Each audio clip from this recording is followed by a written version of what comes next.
Okay, I'm going to start with my first tutorial on how I did my bagged seams. So yes, pardon my wild color choices, but I thought it'd be best for visual. Okay, so I have a top fabric in burgundy and a bottom fabric in a bright orange and a green and the turquoise. So for starters, I've figured that the smallest that I can comfortably make is 1.5 inches, is cut 1.5 inches wide on these. You may want to see how wide you can do. And that allows to be a 1-inch final strip with a 1/4 inch seam allowance. So now I use chalk usually, but I figured you can't really see it well. So I go through mine and I mark where I want these to be, where they would line up.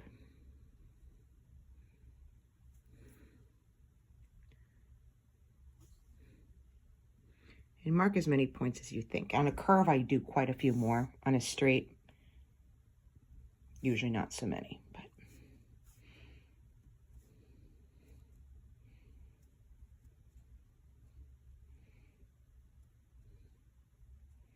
and I normally would use, chalk or an erasing pen, but I don't think you can see it well on here. I tried. You can't see it. Okay, so now what I'm going to do is take this, since this is supposed to be the front of my piece, I'm going to fold this over so I have right sides together on the top piece like this. And then I'm going to pin it. Okay, so here you see I went ahead and I pinned the right sides together from this, but my underlayment is not pinned in. Okay, so I'm going to take the underlayment, the lining piece, and put that on the top. So now the mesh material is sandwiched between the right side of my main fabric. Then there's the mesh lining. The right side is facing the right side of the main fabric. And then this is my underlayment. So the right side is facing out. So here's the right side. This would be the wrong side. So the wrong side of my underlayment is facing the wrong side of the mesh. And then I'm just going to pin this as well. Okay, I'm taking this over to my serger here, and you're gonna have to just not mind my colors of thread, but and I'm gonna run a 1/4 inch stitch down the side here, and that will sandwich all 3 of these pieces. So my main fabric, my mesh, and my liner all together. Okay, finishing this up.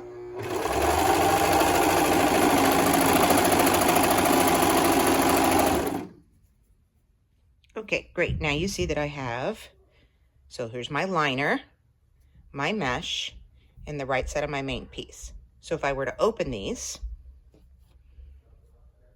fold the seam in, you can see I have the mesh attached to my right side. Finger press it down a little. So there you go.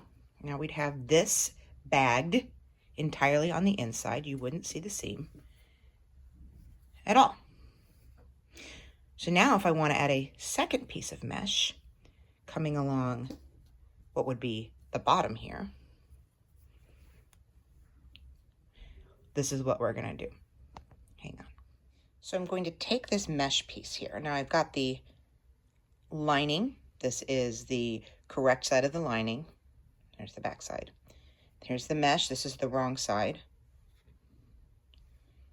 And there's the right side of the mesh and the right side of our main fabric.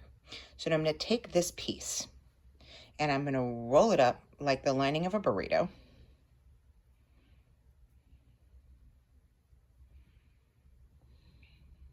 Like that, nice and snug. And then I'm going to put pins straight across in here to pin it to the very right underneath. So the seam is right about here. So I'm going to pin it in right along this edge right here. And I'm going to use round head pins. I find that they work the easiest, like with the glass ball on them. I think they work the best at this. So hang on. So you see here it is. It's all rolled up and I've got the little round head pins in there. And make sure that they all go in the same direction. This will be really important when you're taking this out. So now I have my marks lined up on my blue mesh. This is the right side, and of course still the right side. And I'm going to line this up along this edge, fold it up, right sides together, and line it up along this edge. And then I'm going to go ahead and pin along here. So now we have the main fabric and the mesh piece together. This is still the liner, it's way up here. So we're going to pin this along. So now you see I have it pinned along here on the bottom, on mostly lined up my points and went for it. I'm going to make sure this is also kind of folded a little bit out of the way because there's going to be a seam edge right along here. Now I'm going to take the lining, so this is the right side of the lining. Here's the wrong side of the lining. I'm going to fold this over and create a tube, almost like when you would do a spaghetti strap where you fold the fabric and it's a really skinny tube. This is exactly what we're going to do here. So we're going to fold this over, and this will get pinned right along this edge, making sure you don't get any of this extra part in there. You want to just get the edge and pin it in place. Okay, so now we have this folded over and pinned in place. I lined it up with the main fabric, so it lines even with the main fabric, because if you're on the curve, you want the lining piece and the main fabric piece to be the same. The stretch will be different in the mesh, because tighter, of course, during, or looser during the curves, but the two pieces of the main fabric and the liner need to match up so that it doesn't create any weird waves once it's unfolded. So you see these are pinned in place, and if I looked on the inside, you'd see my rolled up piece and then my other mesh piece tucked in here with the edge way out of the way. And now I'm going to run a straight serger stitch right down this edge here. I'll be back. And here we go.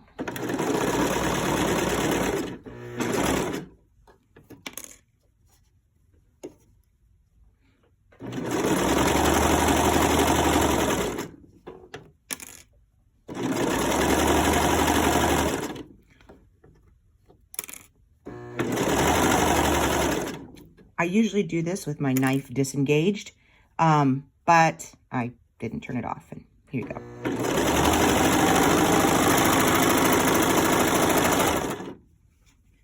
So now we have this tube. Okay, so now remember how I told you that we needed to use those round-headed pins? Make sure that we got the side here where the pin is, not the pointy end. And what we're going to do is unroll this just like we would a spaghetti strap. Start pulling that out, pull my pins as I go.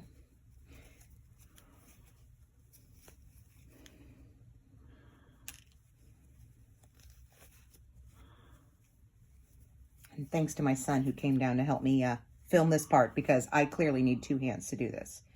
Pull that out. We're going to push everything through.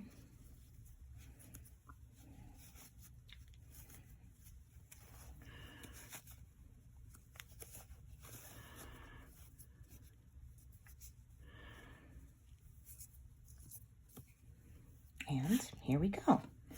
We have our mesh on top, our main fabric here, our mesh on the bottom, and our lining fabric.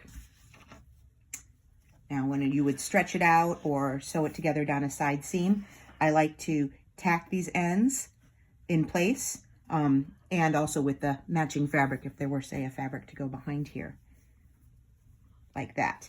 I would tack them in place with a basting stitch before I run the serger to make them line up evenly. We're going to do that, say. But here you go, the basics of a straight bagged seam.